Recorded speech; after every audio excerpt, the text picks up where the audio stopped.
Pourquoi Vincent Labrune a été reconduit à la LFP, donc la Ligue de football professionnel.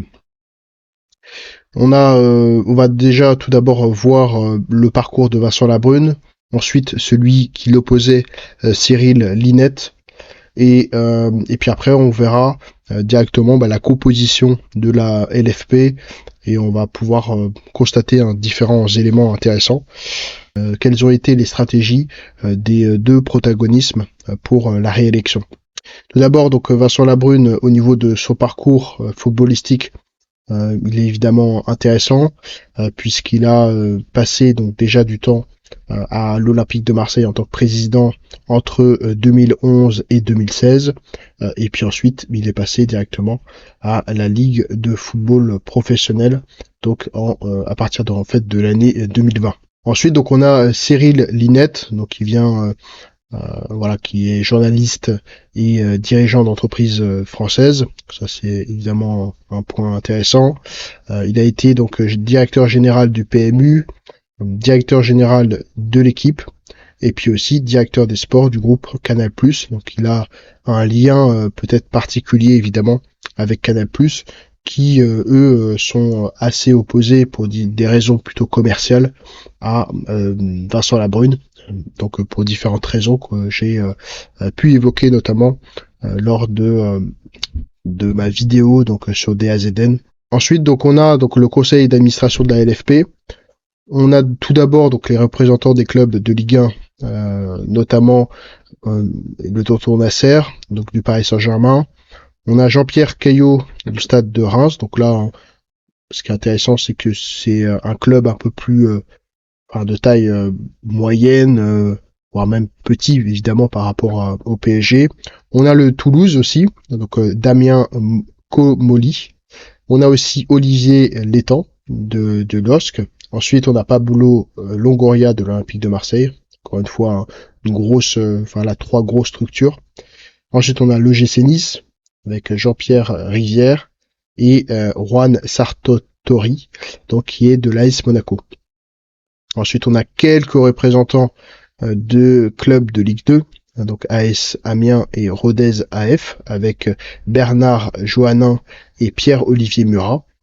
Donc, ce qui est intéressant, évidemment, c'est qu'il y a une surreprésentation des clubs de Ligue 1 de l'élite. Ensuite, donc, on a le représentant de la FFF, donc notamment Marc Keller, le représentant de Foot Uni, donc c'est Laurent Nicolin, donc qui est monté au front en tout cas pour protéger ou en tout cas défendre Monsieur Labrune en disant que il a réalisé un bon bilan et que personne d'autre n'aurait fait mieux que lui. Ensuite, on a le représentant des joueurs, donc Philippe Pia et David Terrier. Alors, Philippe Pia, il a notamment dit que son vote n'était pas certain, donc probablement qu'il y a eu évidemment des négociations particulières, que ce soit avec Laurent Nicolin et Philippe Pia.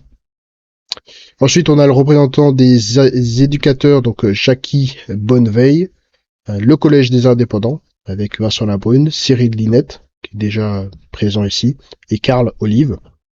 Ensuite, on a le représentant des arbitres, Olivier Lamar, représentant des personnels donc administratifs, Lola Pierres, les médecins du club, Eric Roland, et donc ensuite on a des membres de droit, donc de manière consultative sur le vote, qui participent, notamment président de la FFF, donc Philippe Diallo, et directeur général de la LFP, Arnaud Rouget.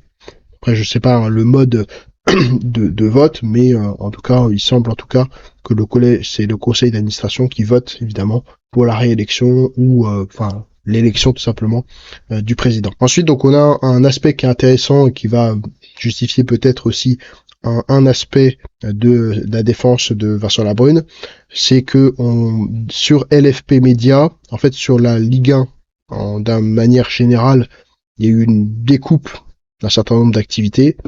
Et là, on peut en avoir une représentation avec notamment LFP Média, où en fait, il y a un certain nombre de produits, ou en tout cas de services qui sont proposés, notamment médias et production, droits médias internationaux, partenariats et réseaux international, transformation et innovation, digital marketing juridique. Donc là, il y a un certain nombre de direction, de service, mais ça représente aussi, donc comme vous aurez peut-être pu le voir, notamment lors de l'audition de Vincent Labrune, un certain nombre de découpes, de tranches de produits qui se sont faites, qui ont pu être vendus ensuite auprès d'un certain nombre d'investisseurs, et ça a permis évidemment auprès de CVC de lever presque 1,1 ou 1,5 milliard sur le potentiel de la Ligue 1. Ça, c'est un élément qui a été proposé, ou en tout cas qui a été impulsé par Vincent Labrune. Ensuite, donc on a le directeur général de la Ligue de football professionnel. Donc là, on a Arnaud Rouget, qui est donc directeur général. C'est un homme, hein, en tout cas, quand ils étaient donc devant les sénateurs ou les parlementaires, il a pu défendre en tout cas le dossier de manière très précise, très méticuleuse. De manière très méticuleuse, notamment sur les aspects financiers et juridiques de la découpe et de la levée de fonds en quelque sorte pour la Ligue 1 auprès du fonds CVC, que ce soit au niveau de la procédure. Il y a un certain nombre d'aspects qu'il a pu relever, donc c'était vraiment très très intéressant. Voilà, un homme compétent, vraiment très compétent, qui apporte évidemment son soutien et sur le côté opérationnel, une vraie aide pour Vincent Labrune. Donc donc sur les différents aspects, donc maintenant qu'on a vu un petit peu comment était composée donc la LFP, les différents protagonistes qui se sont présentés, on va d'abord regarder plutôt la stratégie de Cyril Linette, donc qui a priori est beaucoup plus proche évidemment de la position de Canal+, et globalement il a fait une communication plutôt entre guillemets populaire, notamment en parlant du fait de baisser les prix sur tout simplement l'abonnement de la Ligue 1. Et une des problématiques, c'est évidemment que DAZN a obtenu donc les appels d'offres, et que si on devait baisser évidemment les prix, ce serait probablement la LFP qui violerait le contrat, et du coup devrait probablement compenser sur ses propres fonds évidemment les prix qui seraient en baisse, et en fonction évidemment de ce qui pourrait être fixé de ce que pourrait fixer tout simplement DAZN chaque année éventuellement. Je souhaitais mettre par exemple 30 € par mois, là vous proposez à 20, vous remboursez la différence en fonction du nombre d'abonnés, et puis ils peuvent dire 40 €, 50 €, peu importe. Donc en tout cas, d'un point de vue strictement populaire, populiste presque, Cyril Linette avait une certaine voix au niveau des différents passionnés. En revanche, d'un point de vue strictement concret, c'était irréalisable d'avoir cette possibilité-là de baisser les prix sur la simple base entre guillemets politique. Et donc il fallait évidemment proposer quelque chose de beaucoup plus solide d'un point de vue politique, d'un point de vue aussi de la vision de la Ligue 1. Et donc sa défense probablement a été celle à la fois du partenariat donc avec Canal+, ou en tout cas un nouveau partenariat ou une revalorisation, remise sur la table du partenariat avec Canal+, et puis aussi de baisser les tarifs, sachant que c'est pas du tout dans l'intérêt de toute la direction, hein, comme on l'a vu, hein, toutes les personnes qui sont dans la Ligue française, Ligue de football professionnel, la LFP.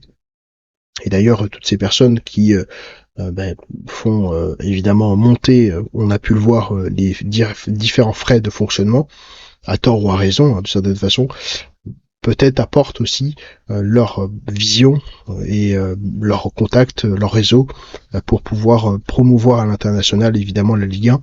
Donc il semble en tout cas que Vincent Labrune a construit quelque chose qui coûte cher au niveau du fonctionnement, mais qui en tout cas devrait peut-être porter ses fruits dans quelques années, et c'est la vision en tout cas qu'il essaie de défendre. Donc sur la stratégie donc de Vincent Labrune, on a à la fois la dimension strictement politique, on a pu en parler notamment sur le fait que il est Laurent Nicolin et Philippe Piat.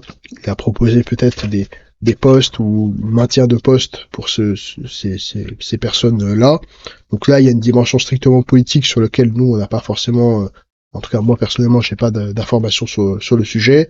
Une dimension peut-être aussi politique ou managériale avec une équipe déjà en place, notamment tous ces représentants, tout le personnel qui est déjà en place et qui est loyal en quelque sorte à Vincent Labrune. On a aussi évidemment, on en a parlé sur bras droit, Arnaud Rouget. Donc d'un point de vue managérial, il y a quand même une équipe qui est extrêmement solide, enfin qui est bien en place et qui apporte en tout cas une expertise sur un certain nombre de dossiers. Ça a été le choix aussi de la stabilité, de la sécurité sur le fait de continuer avec Vincent Labrune dans des temps un peu plus compliqués évidemment sur la Ligue 1, de pouvoir tout simplement avoir une stabilité et une sécurité sur cet aspect-là. C'est un élément qui est évidemment important. Ensuite, on en a parlé tout à l'heure sur LFP Média. Vincent Labrune a proposé de cette façon une vision attractive, innovante de la Ligue 1. Il a aussi pris des risques, notamment sur le fait de vendre en tout cas à CVC la Ligue 1 ou un pourcentage important avec donc une rétribution chaque année pour CVC, le fonds directement sur chacun des appels d'offres, il bénéficie d'un pourcentage tout simplement de l'appel d'offres, de la somme en fait tout simplement de l'appel d'offres qui a été levé. Et donc ça évidemment ça correspond d'une certaine façon à une certaine privatisation de la Ligue 1. Et il a dû défendre en tout cas ce sujet et c'est vrai que ça permet aujourd'hui donc à la Ligue 1 de pouvoir avoir une certaine innovation et attractivité et puis un rayonnement international. On l'a pu le voir notamment que ce soit en Afrique avec des AZN, donc probablement au Royaume-Uni, en Allemagne, en Italie, la Ligue 1 va potentiellement se voir un peu plus avec les droits internationaux. Et donc ça, c'est évidemment quelque chose qui est intéressant et à mettre au crédit de Vincent Labrune. Vincent Labrune a aussi très probablement mis l'accent donc sur le piratage, notamment l'IPTV, en disant que la mettre les moyens, même si on verra évidemment sur la partie concrète, qu'est-ce qui sera possible de faire? Est-ce que c'est vraiment cet axe-là qu'il faut défendre? Est-ce qu'il faut défendre un football comme étant quelque chose qui n'est pas populaire et justement très élitiste de certaine façon? Bon, c'est à défendre évidemment, mais en tout cas de mettre l'accent sur le piratage et donc du coup sur les potentiels revenus perdus tout simplement grâce à l'IPTV. Donc ça a été un des éléments sur la stratégie de Vincent Labrune. Et puis voilà, il a apporté donc une certaine continuité donc du projet de la Ligue 1 et c'est probablement pour ça qu'il a été donc réélu. Un dernier aspect un peu plus populaire, c'est notamment donc l'aspect financier en parlant de tout simplement baisser son salaire. Personnel, à titre personnel, moi je trouve que si il réalise de toute façon des résultats qui sont tangibles et intéressants pour la Ligue 1, il n'y a aucune raison évidemment qu'il baisse son salaire. Ça c'est quelque chose, même si c'est plusieurs millions, il y a aucun souci. Du moment que ça ne pèse pas de cette façon sur le fonctionnement de l'activité de la Ligue 1. Mais voilà, le salaire, c'est quelque chose qui est, voilà, quand il y a des objectifs qui sont réalisés, voire même un travail qui est fait, un risque qui est pris de sa part. Voilà, il y a sur les milliards qui sont joués sur plusieurs années, c'est une goutte d'eau. Donc ça fait pas partie des éléments qui sont motivants, en tout cas sur la question du salaire, notamment de Vincent Labrune. Voilà, peut-être qu'il a pu proposer d'autres moyens d'être rétribué, notamment en termes d'objectifs ou d'autres aspects. Maintenant, voilà, c'est un élément qui a peut-être poussé un tout petit peu plus en sa faveur mais voilà, il faut vraiment faire cet état que le risque qui est pris par Vincent Labrune, la pression qu'il vit quotidiennement évidemment, doit être rétribué de manière financière et voilà, il y a aucun problème à ce niveau. Il faut évidemment en être conscient. Donc voilà, on a pu voir quelles ont été les raisons de Vincent Labrune pour sa réélection. Et puis on se retrouve bientôt sur de nouvelles vidéos.